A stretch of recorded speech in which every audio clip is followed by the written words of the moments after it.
உன் பலகீனத்தை குறித்து நீ சோர்ந்து போக வேண்டாம். உன் பலவீனத்தை கர்த்தர் அறிவார். உன் பலவீனத்தை கர்த்தர் புரிந்து கொள்வார். உன்னுடைய சோர்வையும் உன்னுடைய இயலாமையும் கர்த்தர் அறிவார், அதை புரிந்து கொள்வார், அதை மாற்றுவார், உன்னை உயர்த்துவார். தேவ சத்தம் கேட்பதற்கு உன் செவிகளை நீ பயன்படுத்த ஆரம்பிக்கும் பொழுது உன்னிடத்தில் இருக்கிற பலகீனத்தை கர்த்தர் பலனாய் மாற்றி தருகிற தேவன். உன் எல்லைகளை செழிப்பாய் மாற்றுகிற கர்த்தர் உன்னோடு இருக்கிறார். உன் செவியை கர்த்தருடைய வார்த்தைக்கு இந்த வேளையில திறந்து கொடுப்பாயானால் உன்னிலே இருக்கிற அந்த செயலற்று போன காரியங்களை கர்த்தர் செயலுள்ள காரியங்களாய், ஆக்கப்பூர்வமான செயல்பாடுகளை செய்கிற மனிதனாய் உன்னை மாற்றி ஆசீர்வதித்து உயர்த்துவது சர்வ நிச்சயம். தேவ வல்லமை உன்னை நோக்கி கடந்து வருகிறது. உன் செவியை கர்த்தருடைய வார்த்தைக்கு திறந்து கொடு.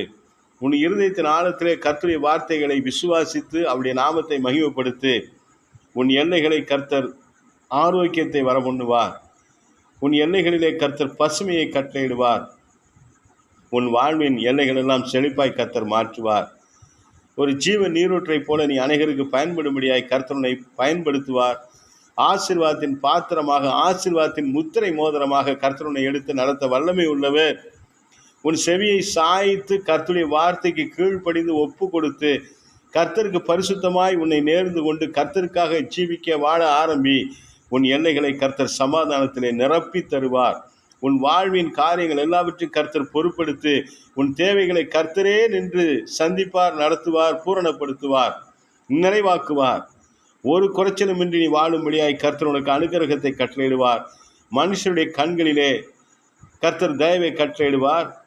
கர்த்தருடைய கண்களிலே உனக்கு கிருபை கிடைக்கும்படியாய் கர்த்தர் உன்னை ஆசீர்வதித்து தம்முடைய கிருபையே உனக்கு தருவார். அப்படி விலை மதிக்க முடியாத இரக்கமும் ஆசீர்வாதங்களும் உன்னை தேடி வரும். உன் கண்ணீரின் வாழ்க்கையை கர்த்தர் மாற்றுவார். அழுகையின் பள்ளத்தாக்கை நீ உருவ நடந்தாலும் கூட அதை நீரூற்றாய் மாற்றிக்கொள்ளும்படியாகவும், மரண இருளின் பள்ளத்தாக்கை மாற்றி மறுரூப மலையின் தரிசனத்தை நீ பெற்றுக்கொள்வதற்கும் கர்த்தரை பயன்படுத்துவார். உலர்ந்த எலும்புகளின் பள்ளத்தாக்கில கடந்து வந்தாலும் கூட அநேகரை ஜீவிக்க வைக்கிற, நித்திய ஜீவனுக்கு வழி நடத்துகிற ஆசீர்வாதத்தின் தேவ மனுஷியாக கர்த்தருடைய அபிஷேகம் பண்ணுவார். தாவீது கருளின அந்த மகா கிருபைகளை நிச்சயமாக உனக்கு தந்தருளுகிற தேவன் உன்னோடு இருக்கிறார். அவருடைய வல்லமையின் வலதுகள் உன்னை பாதுகாக்கும். கர்த்தருக்கு உன் செவியை சாய்த்து அந்த ஆசீர்வாதத்தை பெற்றுக்கொள். கர்த்தர் நல்லவர்.